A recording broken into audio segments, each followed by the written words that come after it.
Hi everyone, welcome back to the Palette of the Past. In today's episode, we're exploring King David's story in the Bible. If you enjoy this video, give it a like and consider subscribing for more interesting stories. David, a key figure in the Bible, started as a shepherd and later became the second king of Israel. His story is filled with ups and downs, showing his faith, courage, and connection with God. From his humble beginnings in Bethlehem to his time as a powerful king, David's life is a mix of triumphs and challenges. His heartfelt psalms reveal his deep relationship with God. Let's go through the fascinating journey of David, a man whose story continues to inspire people around the world. King Saul, the reigning monarch of Israel, has announced a declaration of war against the Philistine nation, escalating the already tense situation left behind by the previous judge, Samson. Meanwhile, in a little town near Jerusalem, a young boy destined to become a formidable warrior, a skilled poet, and ultimately the king of the nation is born. 992 years before Jesus comes to earth, there's a young boy with bushy hair who is 8 years old. He's taking care of his father Jesse's sheep in a field near Bethlehem. At this time, Samuel, a respected priest and prophet who leads the nation, arrives and asks for the shepherd boy David. The reason behind this is that the current king of Israel upset God by declaring war on the approaching Philistine army. Additionally, he made a mistake by offering a sacrifice that he wasn't supposed to, and by not following God's command to destroy all the idols of the Philistines. The passage where Samuel conveys that God has selected David to be the future king of Israel is found in 1 Samuel chapter 16, verses 12 to 13 ESV. And he sent and brought him in. Now he was ruddy and had beautiful eyes and was handsome. And the Lord said, "Arise, anoint him, for this is he." Then Samuel took the horn of oil and anointed him in the midst of his brothers. And the Spirit of the Lord rushed upon David from that day forward. And Samuel rose up and went to Ramah.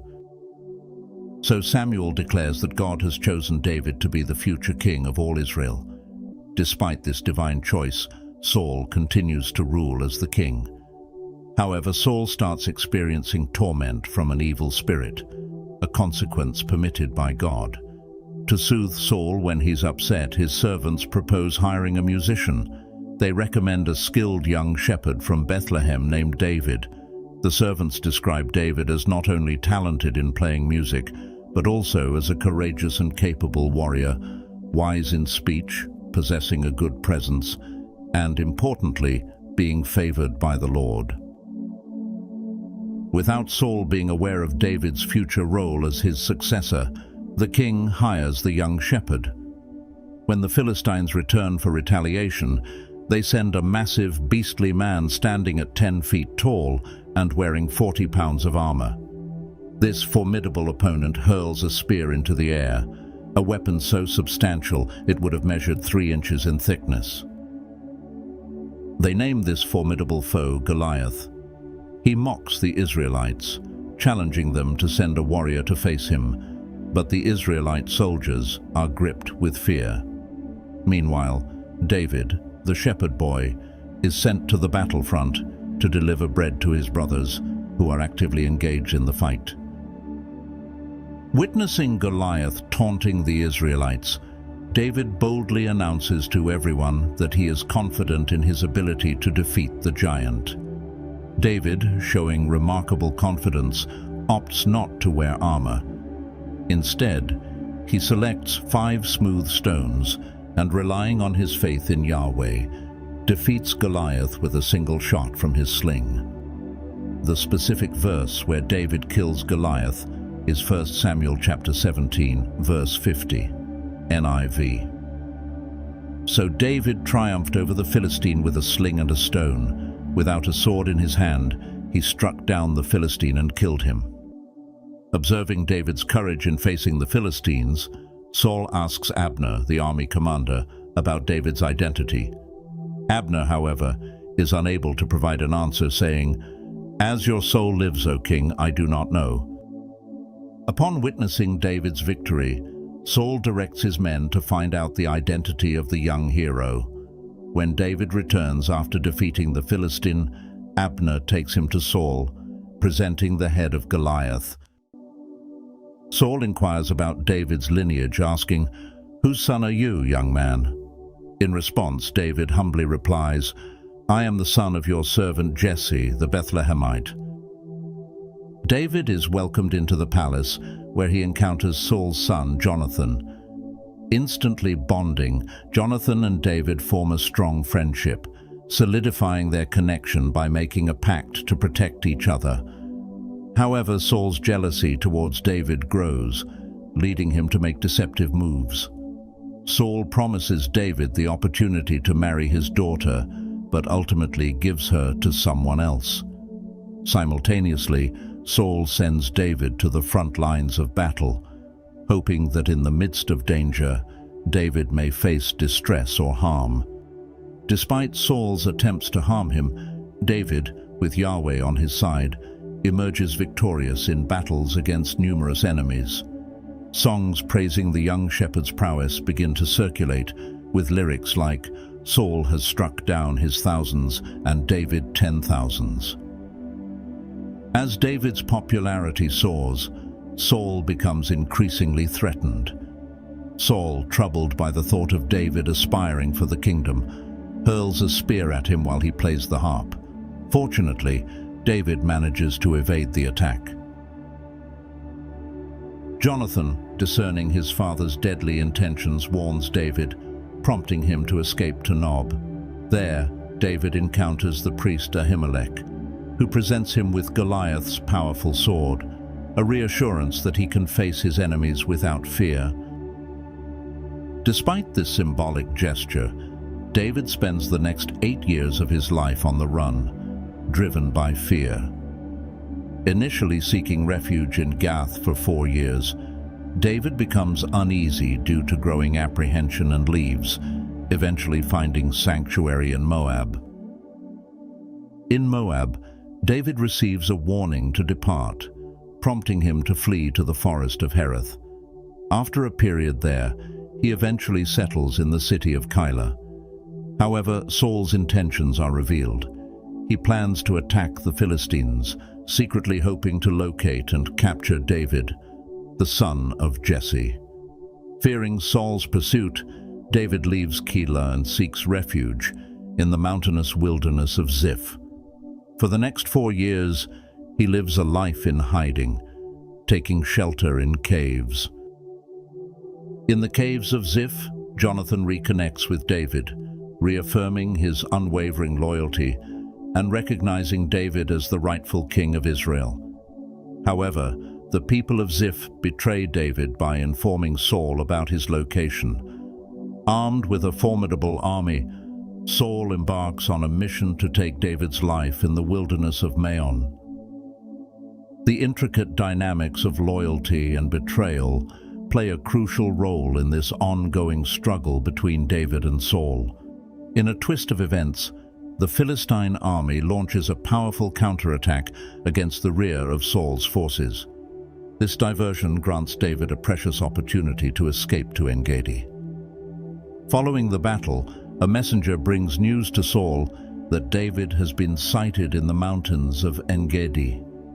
Responding to this information, Saul, accompanied by a small group of warriors, ventures to En-Gedi with the intention of killing David. The precarious situation intensifies as the pursuit continues in the mountainous terrain. In an unexpected turn of events, Saul stops to relieve himself in the cleft of a rock, coincidentally the same place where David is hiding. Presented with a chance to kill Saul before he himself is killed, David refrains from taking the king's life. Instead, he opts to cut off a piece of Saul's cloak. When Saul departs, David emerges from the cave and respectfully pays homage to Saul, showcasing his lack of animosity towards the king. This moment highlights David's restraint and respect, despite the ongoing tension between them. Despite David's attempts to show goodwill, Saul persists in chasing him through the wilderness of Ziph. The pursuit reaches a critical moment one evening in Saul's camp in Hachilah. As Abner, Saul's commander, sleeps at Saul's side, David seizes the opportunity to enter the tent quietly. In a bold move, he takes Saul's jug of water and his spear without waking anyone. This daring act adds another layer of complexity to the ongoing struggle between David and Saul. 1 Samuel chapter 26, verses 13 to 16, ESV. So David took the spear and the jar of water from Saul's head, and they went away. No man saw it or knew it, nor did any awake, for they were all asleep, because a deep sleep from the Lord had fallen upon them. Then David went over to the other side and stood far off on the top of the hill, with a great space between them. And David called to the army and to Abner the son of Ner, saying, "Will you not answer, Abner?" Then Abner answered, "Who are you who calls to the king?" And David said to Abner, "Are you not a man, who is like you in Israel? Why then have you not kept watch over your lord the king? For one of the people came in to destroy the king your lord.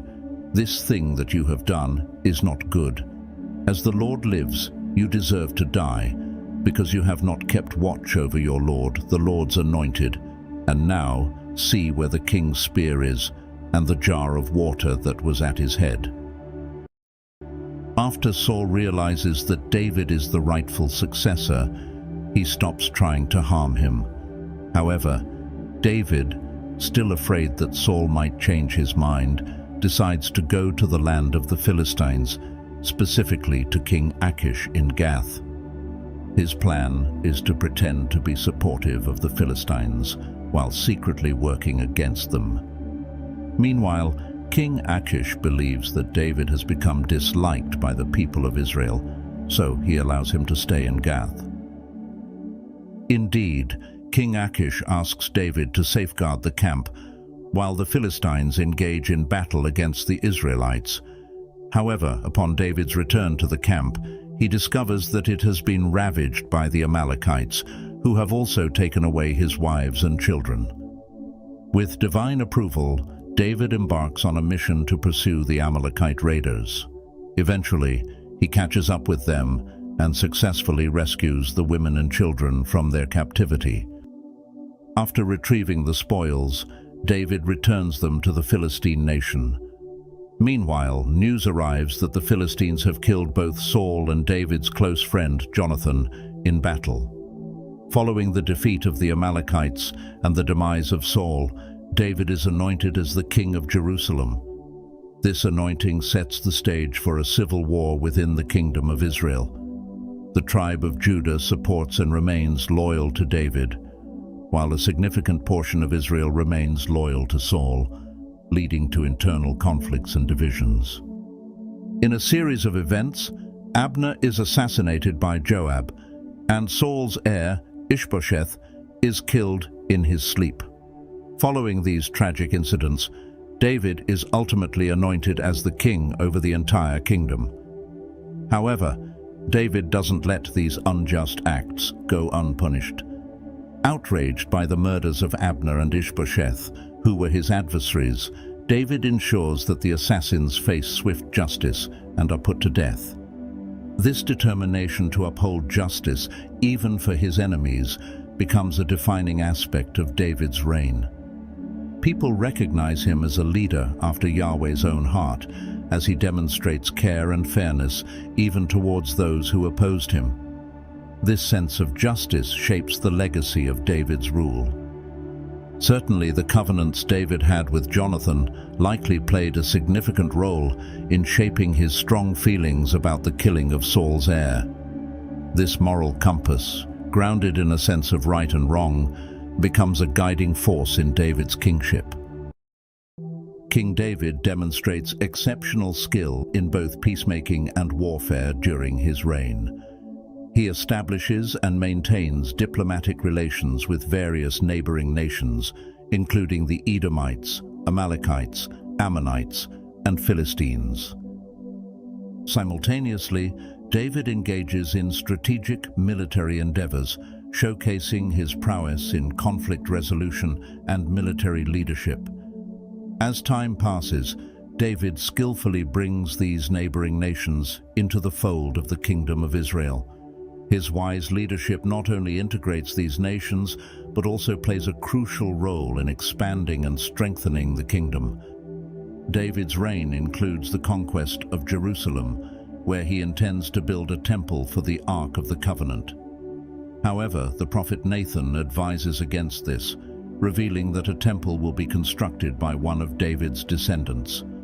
Instead, Nathan promises that God will establish a lasting kingdom from David's lineage. 2 Samuel chapter 7 verses 12 to 13, 16 NIV. When your days are over and you rest with your ancestors, I will raise up your offspring to succeed you, your own flesh and blood, and I will establish his kingdom. He is the one who will build a house for my name, and I will establish the throne of his kingdom forever. Your house and your kingdom will endure forever before me. Your throne will be established forever. This prophecy foretells the establishment of a lasting kingdom through David's descendants, culminating in the construction of the temple and an eternal throne. God assures David that when his days on earth come to an end, and he rests with his ancestors, meaning when he dies, God will raise up a descendant from David's own family lineage. The chosen successor, referred to as David's offspring, is the one who will build a house for God's name. This house is not a physical dwelling, but a reference to the temple that will be constructed in the future. This prophecy is often associated with Solomon, David's son, who indeed builds the temple in Jerusalem. God promises to establish the throne of this successor's kingdom forever. This emphasizes the eternal nature of the dynasty that will stem from David's line. Ultimately, it is believed to find fulfillment in the Messianic promise of Jesus Christ, who is considered by Christians to be the eternal king from the lineage of David. However, during the springtime battle of Rabbah, David stays in Jerusalem while the Israelites go to fight. In his leisure, he notices Bathsheba bathing on a rooftop and summons her to him. This encounter results in Bathsheba becoming pregnant. Rather than marrying her, David tries to cover up the situation. Fearing reproach, he sends Bathsheba's husband, Uriah the Hittite, to the front lines of the battle, hoping that he will be killed, similar to the way Saul once fell in battle at a young age. This episode introduces a darker and morally complex chapter in David's story. 2 Samuel chapter 11 verses 1 to 4. In the spring, at the time when kings go off to war, David sent Joab out with the king's men and the whole Israelite army. But David remained in Jerusalem. One evening, David got up from his bed and walked around on the roof of the palace. From the roof, he saw a woman bathing. The woman was very beautiful, and David sent someone to find out about her. The man said, "She is Bathsheba, the daughter of Eliam, and the wife of Uriah the Hittite." Then David sent messengers to get her. She came to him, and he slept with her. When Nathan the prophet addresses David about his wrongdoing with Bathsheba, he skillfully confronts the king about his guilt. Nathan prophesies that David's punishment will be severe, specifically affecting his son. The realization of this prophecy occurs later when David's eldest son, Absalom, seeks revenge and craves power. Absalom turns against his father, leading to his own demise.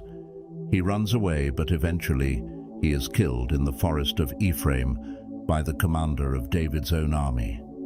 This tragic series of events unfolds as a consequence of David's actions and the prophetic warning given by Nathan. Towards the end of his life, David, displaying a pattern consistent with his earlier experiences, acts out of fear and contrary to the guidelines for kings set out in Deuteronomy. he conducts a census, aiming to ensure he has a sufficiently large army to overcome all potential adversaries. This action goes against the prescribed rules for kings in the Bible. However, aligning with the overarching theme of his life and the narrative of Samuel, David eventually realizes his mistake and repents. His repentance helps divert the nation from impending disaster once again. This acknowledgement of wrongdoing and course correction serves as a fitting conclusion to the complex and multifaceted story of David's life, as portrayed in the biblical account. As David nears the end of his life, his eldest son, Adonijah, proclaims himself as king. However, Nathan the prophet and Bathsheba approach David, reminding him of his earlier promise to crown Solomon as king. In compliance with this agreement, David decides to appoint Solomon as the rightful king. During his final moments on his deathbed, David imparts wisdom and guidance to Solomon, emphasizing the importance of ruling justly and in the fear of God. David's last words paint a vivid image of a righteous ruler bringing light and prosperity to the people, akin to the morning sun and nourishing rain. His last words on his deathbed to Solomon are, "The Spirit of the Lord spoke through me. His word was on my tongue. The God of Israel spoke. The Rock of Israel said to me." When one rules over people in righteousness, when he rules in the fear of God, he is like the light of morning at sunrise on a cloudless morning, like the brightness after rain that brings grass from the earth. In the presence of these significant words, David passes away at the age of 70. Before his death, he fulfills his commitment by officially crowning Solomon as the king over all of Israel, ensuring the continuation of the dynasty and the leadership of the nation. Thus, in the Bible, David's story is like a thrilling adventure. From a shepherd boy to the king of Israel, his life teaches us about faith, courage, and staying close to God. Despite mistakes, David's heartfelt songs show his deep connection with the divine. His story inspires us to trust in God, no matter where life takes us. So, David's tale is not just an ancient story, but a timeless reminder that faith and humility can turn an ordinary life into something extraordinary. And that concludes today's episode. We sincerely appreciate your presence. If you enjoyed our content, please consider hitting the like button, sharing it with your friends, and subscribing to our channel. Thank you for your support.